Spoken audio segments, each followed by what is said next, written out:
고 나가. 쓰레기니까 버리고 가라. 뇌경색을 앓은 시어머니가 낡은 주머니를 미선에게 던졌습니다. 40번째 생일날 남편은 이혼 서류를 내밀었고 젊은 불륜녀는 당당하게 집안을 활보했습니다. 15년을 헌신한 미선은 그렇게 쫓겨났죠. 공원 벤치에서 주머니를 열었는데 그 순간 미선은 그 자리에 주저앉고 말았습니다. 하지만 그들은 몰랐습니다.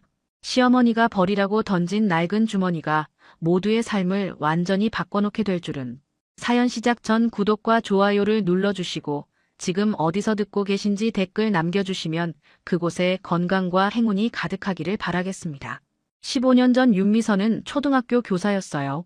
아이들의 웃음소리가 가득한 교실, 칠판 앞에 서서 수업하는 시간이 그녀에게는 세상 무엇과도 바꿀 수 없는 행복이었죠. 최한석을 만난 것도 그 무렵이었습니다.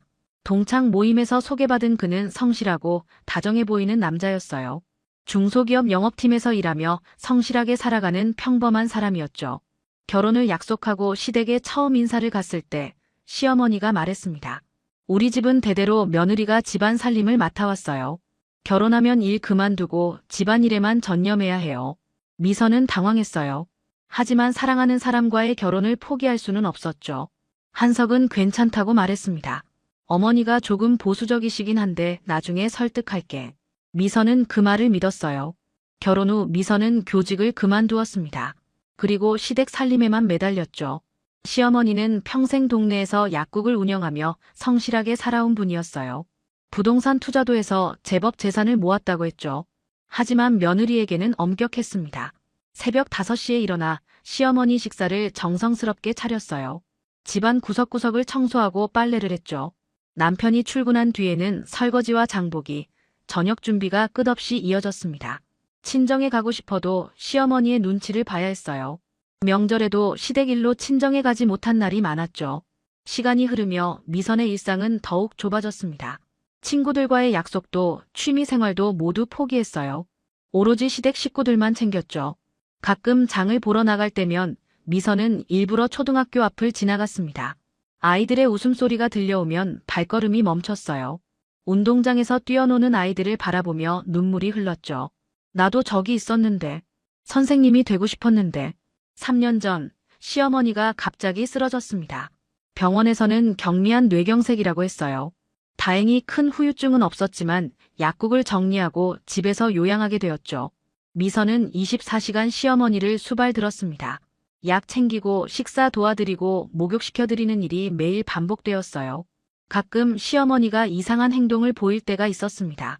미선에게는 또렷하게 말하다가도 아들 한석이 오면 갑자기 정신이 혼미한 척했어요. 미선은 이상하다고 생각했지만 확신할 수는 없었죠. 그 무렵 친정에도 큰 일이 생겼습니다. 아버지가 지인의 사업 투자를 믿고 전 재산을 맡겼다가 사기를 당한 거예요. 하루아침에 수억 원의 빚을 지게 되었죠. 아버지는 우울증에 시달리다 결국 돌아가셨고 어머니도 남편을 따라 2년 뒤 세상을 떠났습니다. 미선과 오빠는 빚을 정리하느라 친정집도 팔았어요. 물려받은 것은 아무것도 없었죠. 남편 한석은 그 일을 알고 난 뒤부터 태도가 완전히 변했습니다. 친정에서 받은 것도 없는 주제에 집에서 빈둥거린다고 말했어요. 돈도 못 버는 게 뭘 안다고 입을 놀리냐고 했죠. 시어머니 앞에서도 그런 말을 서슴지 않았습니다. 미선은 울면서도 참았어요. 이 집밖에 갈 곳이 없었거든요. 미선의 40번째 생일 아침이었습니다. 아들 준영이 새벽부터 일어나 부엌에서 미역국을 끓이려고 했어요. 냉장고에서 미역을 꺼내 물에 불리고 있는데 한석이 부엌에 들어서며 차갑게 말했습니다. 쓸데없는 짓 하지 마. 내 엄마 생일 챙길 필요 없어. 준영은 아버지의 차가운 눈빛에 고개를 숙이고 미역을 다시 냉장고에 넣었습니다. 식탁에는 한석과 준영, 그리고 미선이 조용히 앉아 있었어요. 시어머니는 방에서 나오지 않았죠. 식탁 위에는 김치찌개와 밥, 반찬 몇 가지만 놓여 있었습니다. 한석이 밥을 한 숟가락 떠먹다가 가방에서 서류 봉투를 꺼내 식탁 위에 던졌어요. 이혼하자. 미선은 귀를 의심했습니다. 수저를 든 손이 떨렸죠. 여보, 갑자기 무슨 말을? 갑자기가 아니야. 나 이제 새로운 인생 살고 싶어. 당신은 집안일밖에 모르잖아. 답답해서 못 살겠어. 미선이 울먹이며 물었습니다. 제가 뭘 잘못했어요? 15년 동안 이 집을 위해 시댁 살림만 돌보고 친정도 제대로 못 가면서 친정에서 받은 것도 없는 주제에 빈손으로 시집와서 밥이나 하고 살았잖아. 그때 현관문이 벌컥 열렸어요. 명품 가방을 든 젊은 여자가 하이힐 소리를 내며 당당하게 들어왔습니다. 강유진이었죠. 미선보다 10살은 어려 보이는 여자였어요. 여보, 나왔어요. 어머, 집이 생각보다 좁네요. 나중에 넓은 데로 이사 가야겠어요. 미선은 충격에 말을 잇지 못했습니다. 준영이 의자를 박차고 일어나 소리쳤어요. 아빠, 이게 뭐예요? 이 여자가 누구예요? 바로 그때 시어머니가 방문을 열고 비틀거리며 나왔습니다. 유진을 보더니 고함을 질렀죠. 인연이 누구야? 내 집에 누가 들어와? 한석이 황급히 어머니를 말리며 말했습니다. 어머니, 정신 좀 차리세요. 병원 가셔야 해요. 요즘 정신이 너무 혼미하시잖아요. 그러고는 미선에게 돌아섰어요. 어머니 진정시켜. 이것도 제대로 못해? 미선이 시어머니를 부축하려 다가가자 시어머니가 미선의 손을 세게 뿌리쳤습니다. 너도 나가. 다 나가. 내가 이 집에서 나갈 거야. 시어머니는 비틀거리며 방으로 들어가더니 서랍장을 뒤지기 시작했어요. 그리고 낡은 복주머니를 들고 나와 미선에게 던졌습니다. 이거나 들고 나가. 쓰레기니까 버리고 가라. 미선은 눈물을 흘리며 말했습니다. 어머님, 저까지 왜 그러세요? 15년 동안 제가. 하지만 시어머니는 고개를 돌리고 방문을 쾅 닫았죠. 한석이 차갑게 말했습니다. 맞지? 어머니도 당신 싫어하셔. 빨리 짐 싸고 나가. 오늘 안으로. 유진이 소파에 앉으며 웃었어요. 걱정 마세요. 제가 어머님 잘 모실게요. 아줌마는 이제 필요 없어요. 준영이 항의했지만 한석은 아들에게 소리쳤습니다. 넌 입 닥쳐. 어른 일에 끼어들지 마. 미선은 떨리는 손으로 이혼 서류를 집어들었습니다. 15년이 한순간에 무너지는 기분이었죠. 도장을 찍고 방으로 들어갔어요. 15년치 짐을 캐리어 하나에 담았습니다. 시어머니가 던진 복주머니도 함께 넣었어요. 집을 나서는 미선의 뒤에서 유진의 목소리가 들렸습니다. 드디어 내 집이네. 인테리어부터 싹 바꿔야겠어. 이 낡은 벽지 좀 봐. 미선은 집에서 1시간을 걸어 근처 공원에 도착했습니다. 벤치에 주저앉아 캐리어를 옆에 놓았어요. 사람들이 오가는 공원이었지만 미선의 눈에는 아무것도 들어오지 않았습니다. 한참을 멍하니 앉아있다가 문득 캐리어 속 복주머니가 생각났어요. 시어머니가 마지막으로 던진 것. 쓰레기라고 했던 그것. 미선은 캐리어를 열고 복주머니를 꺼냈습니다. 낡은 천으로 만든 주머니였죠. 매듭을 푸는 손이 떨렸어요. 안에서 서류 봉투 하나가 나왔습니다. 봉투를 열자 등기부등본과 통장 여러 개, 그리고 손편지가 들어있었어요. 첫 번째 서류는 부동산 등기부등본이었습니다. 미선은 천천히 내용을 읽어내려갔죠. 건물 주소를 확인하는 순간 숨이 멎었어요. 시어머니가 평생 운영하던 약국 건물이었습니다. 그런데 소유자란에 적힌 이름이 이상했어요. 최한석도 아니고 시어머니 이름도 아니었습니다. 윤미선. 자기 이름이었죠. 소유권 이전 날짜는 2년 전이었어요. 이게 무슨... 미선은 급히 다음 서류를 꺼냈습니다. 통장이 4개나 나왔어요. 모두 미선 명의였습니다. 첫 번째 통장을 떨리는 손으로 펼쳤죠. 매달 300만 원씩 규칙적으로 입금되어 있었습니다. 적요란에는 월세 입금이라고 적혀 있었어요. 2년 전부터 지금까지 한 달도 빠짐없이 입금되어 있었습니다. 약국 건물 월세가 내 통장으로. 미선은 믿을 수가 없었어요. 약국은 1층만 시어머니가 쓰고 2층과 3층은 다른 가게들이 임대해서 쓰고 있었죠. 그 월세가 2년 동안 자기 통장으로 들어오고 있었던 겁니다. 나머지 통장들을 확인했어요. 정기예금 통장 3개. 만기일과 금액을 확인하는 미선의 손이 더 심하게 떨렸습니다. 합계 4억 원. 모두 미선 명의였어요. 미선의 머릿속이 하얘졌습니다. 이게 꿈인가 싶어서 뺨을 꼬집어 봤어요. 아팠습니다. 현실이었죠. 주변을 둘러봤어요. 벤치 옆을 지나가던 할머니 한 분이 미선을 힐끗 보고 지나갔습니다. 아무도 이 순간을 알지 못했죠. 미선은 서류들을 가슴에 꼭 안았어요. 마지막으로 손편지를 꺼냈습니다. 시어머니의 떨리는 글씨였어요. 미선은 눈물을 참으며 편지를 펼쳤습니다. 미선아. 편지는 이렇게 시작되었습니다. 미선은 편지를 읽어 내려가기 시작했어요. 한 글자 한 글자 읽을 때마다 눈물이 흘러내렸습니다. 내 아들이 너를 버릴 걸 3년 전부터 알았다. 내가 초등학교 앞에서 울던 모습도 다 봤다. 내가 약국 가는 길에 우연히 지나가다 봤지. 내 뒷모습이 얼마나 슬퍼 보이던지. 미선은 손으로 입을 막았습니다. 시어머니가 알고 계셨던 거예요. 자기가 초등학교 앞에서 울던 모습을, 교단에 서고 싶었던 그 마음을. 내 친정 아버지가 사기당해서 돌아가셨을 때 우리 아들이 뭐라고 했는지 다 들었다. 내가 울면서도 참는 모습도 다 봤다. 미선은 소리내어 울기 시작했습니다. 공원 벤치에서 복주머니를 안고 오열했어요. 지나가던 사람들이 걱정스러운 눈빛으로 바라봤지만 미선은 멈출 수가 없었습니다. 편지는 계속되었습니다. 미선은 눈물을 닦으며 편지를 계속 읽어내려갔습니다. 나는 뇌경색 진단받고 나서 바로 변호사를 만났다. 내 재산 다 내 이름으로 바꿨다. 2년 걸렸다. 미선은 편지를 읽다가 멈췄어요. 시어머니가 뇌경색 진단을 받은 게 3년 전이었습니다. 그때부터 계획하신 거였죠. 일부러 정신없는 척 연기도 했다. 누가 진짜 나를 사랑하는지 확인하고 싶어서. 미선은 기억을 떠올렸어요. 시어머니가 가끔 이상한 행동을 하실 때가 있었습니다. 며느리에게는 또렷하게 말씀하시다가도 아들 앞에서는 갑자기 정신이 혼미한 척하셨죠. 미선은 그게 이상하다고 생각했지만 뇌경색 후유증이려니 했었어요. 너만 날 진심으로 대했다. 그 여자는 나한테 빨리 죽으라고 했지. 미선은 숨이 막혔습니다. 유진이 시어머니한테 그런 말을 했다는 거예요. 미선은 전혀 몰랐던 일이었죠. 우리 아들도 나를 귀찮아했고 병원 가자고 하면서 요양원 얘기만 했어. 편지를 읽는 미선의 손이 떨렸어요. 한석이 어머니를 요양원에 보내려고 했던 게 한두 번이 아니었습니다. 미선이 그때마다 말렸었죠. 약국 건물 월세로 잘 살아라. 그리고 다시 선생님 해라. 너는 선생님이 되고 싶었잖아. 미선은 목이 메었습니다. 시어머니는 모든 걸 알고 계셨어요. 자기가 교사의 꿈을 포기하고 살았던 것도, 초등학교 앞에서 울던 것도. 절대 저놈들한테 빼앗기지 마라. 이건 다 내 거다. 변호사 이름은 김정수. 전화번호는 010에. 편지에는 변호사 연락처가 적혀 있었어요. 그리고 마지막 문장이 있었습니다. 미선아, 미안하다. 오늘 아침에 너한테 소리 지른 것 연기였어. 너를 보호하려고 그랬어. 저놈들이 너한테 재산 달라고 협박할까봐. 어머니가. 미선은 편지를 읽고 또 읽었습니다. 오늘 아침 일이 떠올랐어요. 시어머니가 복주머니를 던지며 쓰레기라고 하셨던 것, 나가라고 소리치셨던 것, 모두 연기였던 겁니다. 미선은 하늘을 올려다봤어요. 구름 사이로 햇살이 비치고 있었습니다. 40번째 생일. 인생에서 가장 비참한 날이라고 생각했는데 이제는 달랐어요.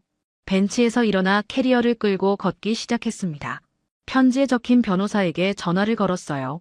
여보세요, 김정수 변호사님이신가요? 저는 윤미선이라고 합니다. 최할머니께서 제 연락을 기다리신다고. 통화는 짧았습니다. 변호사는 미선을 기다리고 있었다고 했어요. 시어머니가 이미 모든 걸 준비해놨다고 했습니다. 내일 오전 10시에 사무실로 오세요. 자세한 설명 드리겠습니다. 그리고 윤미선 씨, 할머니께서 마지막까지 걱정하신 게 윤미선 씨였습니다. 미선은 전화를 끊고 걸음을 멈췄어요. 변호사가 마지막까지라고 했습니다. 그 말이 무슨 뜻인지 알 것 같았죠. 시어머니는 이미 자신의 시간이 얼마 남지 않았다는 걸 알고 계셨던 겁니다.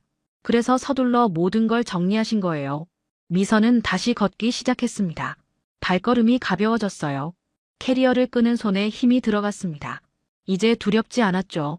저 멀리 초등학교가 보였어요. 아이들의 웃음소리가 들렸습니다. 미선은 멈춰 서서 학교를 바라봤어요. 이번에는 눈물이 나지 않았습니다. 대신 미소가 지어졌죠. 다시 시작할 수 있어. 나도 다시 선생님이 될 수 있어. 미선은 주머니에서 휴대폰을 꺼내 오빠에게 전화를 걸었습니다. 다음 날 오전 미선은 변호사 사무실에 도착했습니다. 깔끔한 사무실 안으로 들어서자 50대 중반으로 보이는 남자가 일어나 악수를 청했어요. 윤미선 씨 맞으시죠? 김정수 변호사입니다. 앉으세요. 미선은 긴장한 채로 의자에 앉았습니다. 변호사는 서류 파일을 꺼내며 말했어요. 최할머니께서 2년 전부터 저를 찾아오셨습니다.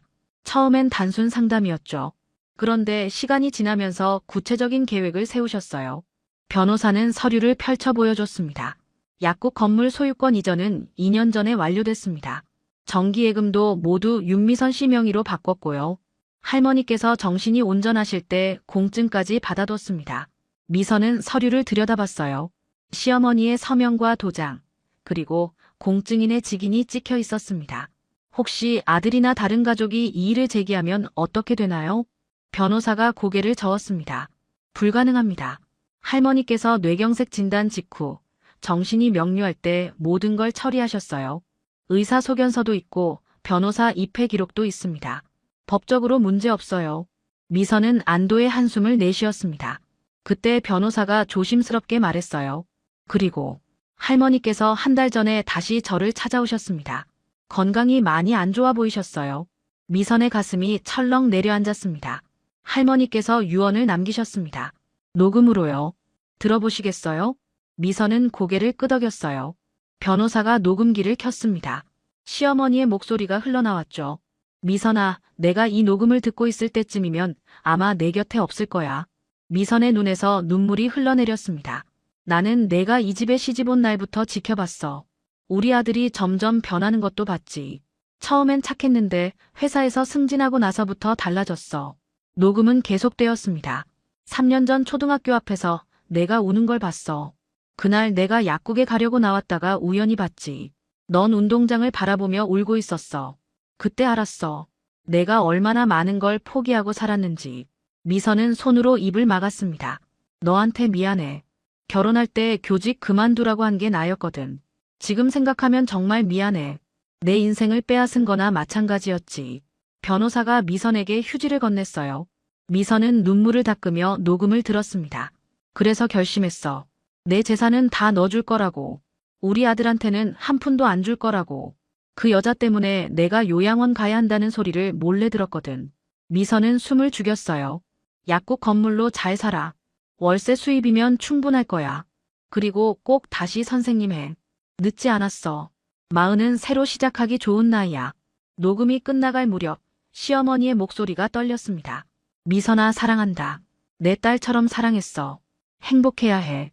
약속해. 어머니가. 녹음이 끝났습니다. 미선은 책상에 엎드려 소리내어 울었어요.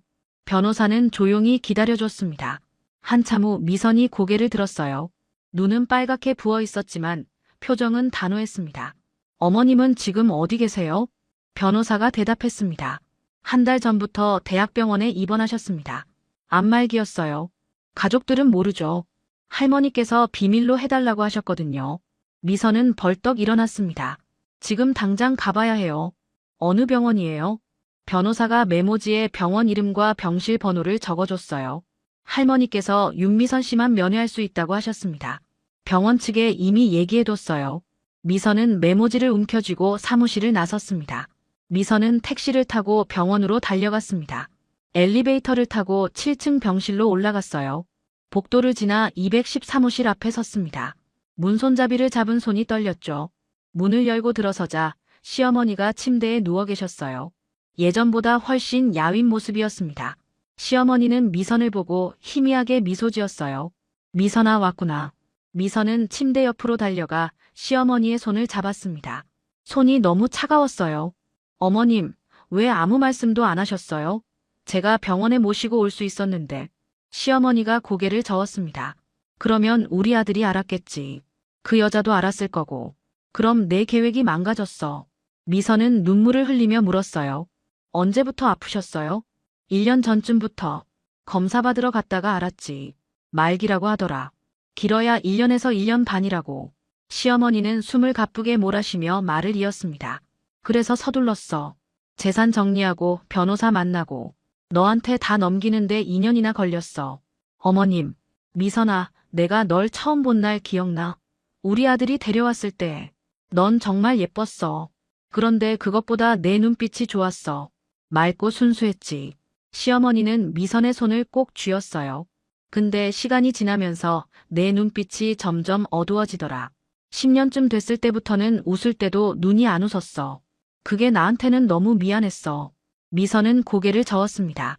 아니에요. 제가 선택한 거예요. 선택? 넌 선택할 수 없었어. 우리가 너한테 강요한 거지. 교직 그만두라고, 시댁 살림만 해라, 친정 가지 마라. 다 우리가 시킨 거잖아. 시어머니의 목소리가 떨렸어요. 나는 약사였어. 평생 일했지. 그런데 내 며느리한테는 일하지 말라고 했어. 얼마나 모순이야. 지금 생각하면 정말 잘못한 거야. 어머님, 그런 말씀하지 마세요. 시어머니가 미선의 손을 더 세게 쥐었습니다. 미선아, 약속해. 다시 선생님 할 거지. 미선은 고개를 끄덕였어요. 네, 약속할게요. 약국 건물 1층은 비어 있어. 임차인이 2달 전에 나갔거든. 거기서 뭐라든 내 맘대로 해.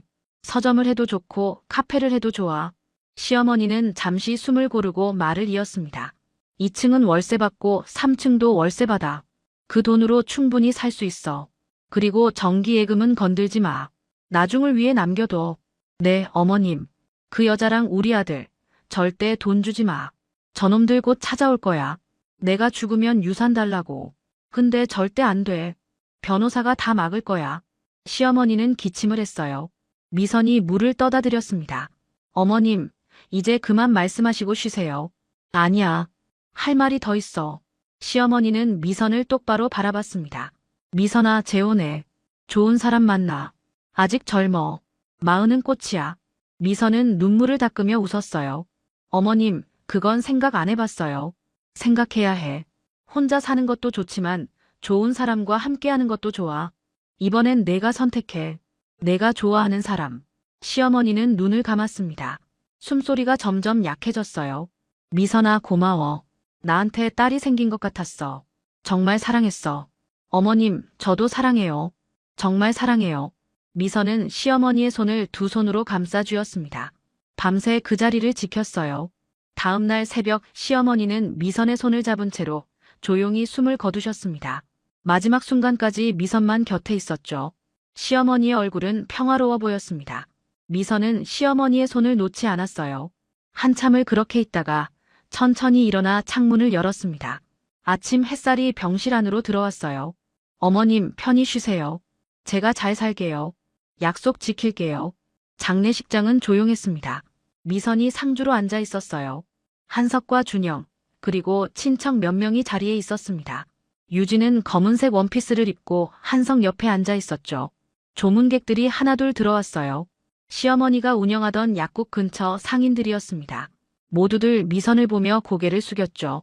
사모님이 생전에 며느리 자랑 많이 하셨어요. 효부라고. 미선은 눈물을 닦으며 인사했습니다. 한석은 멀찍이 앉아 휴대폰만 들여다보고 있었어요. 장례식 이틀째 되는 날, 시어머니의 지인이었던 변호사 김정수가 나타났습니다. 손에 서류 가방을 들고 있었죠. 유족분들 모두 모여주시겠습니까? 고인의 유언 집행을 해야 합니다. 한석이 자리에서 일어났어요. 유언이요? 어머니가 유언을 남기셨어요? 네. 공증된 유언장이 있습니다. 빈소 옆 작은 방으로 모두 모였습니다. 변호사가 서류를 펼쳤어요. 고인께서는 생전에 모든 재산을 며느리 윤미선 씨에게 증여하셨습니다. 약국 건물 소유권과 예금 모두 2년 전에 이전이 완료되었습니다. 한석의 얼굴이 굳어졌어요.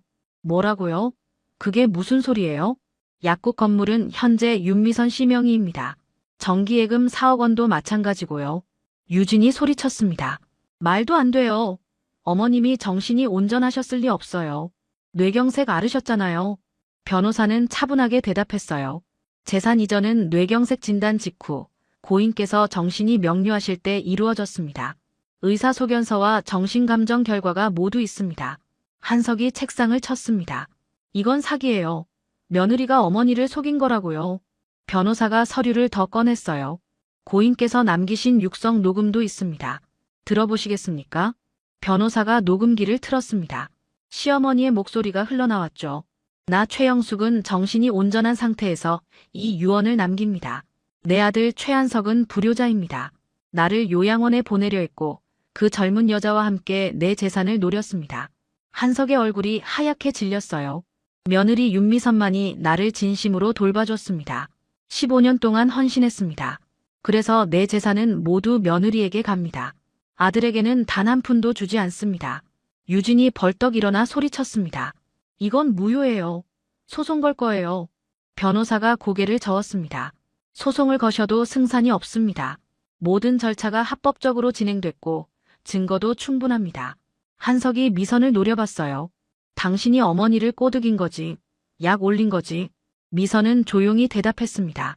저는 아무것도 모르고 있었어요. 어머님이 혼자 결정하신 거예요. 거짓말. 어머니가 그럴 리 없어. 변호사가 끼어들었습니다.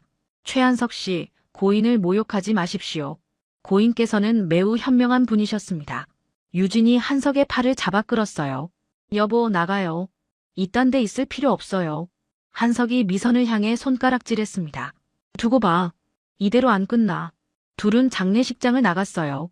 남은 사람들은 서로를 바라봤습니다. 준영이 미선에게 다가왔어요. 엄마, 괜찮으세요? 미선은 아들의 손을 잡았습니다. 괜찮아. 할머니께서 지켜주실 거야. 변호사가 서류를 정리하며 말했어요.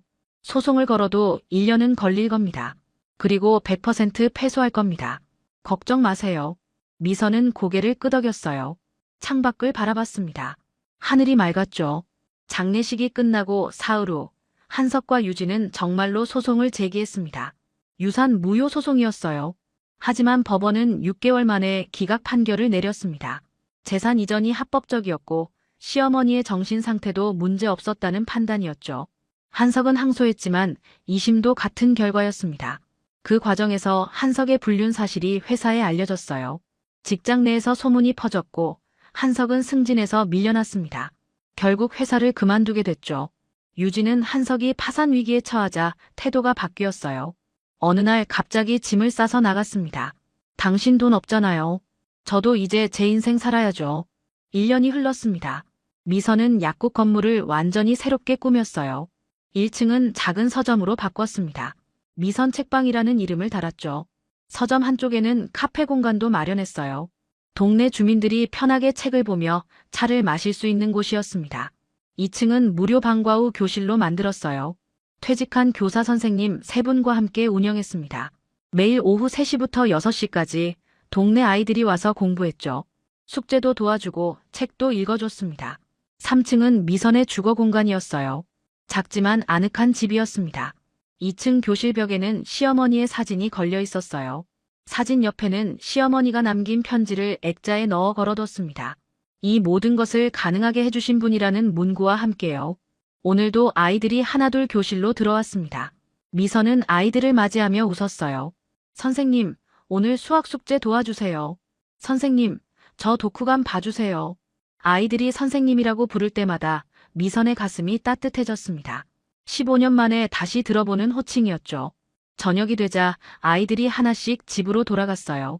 미선은 교실을 정리하고 1층 서점으로 내려왔습니다. 마지막 손님이 책을 한 권 사고 나갔죠.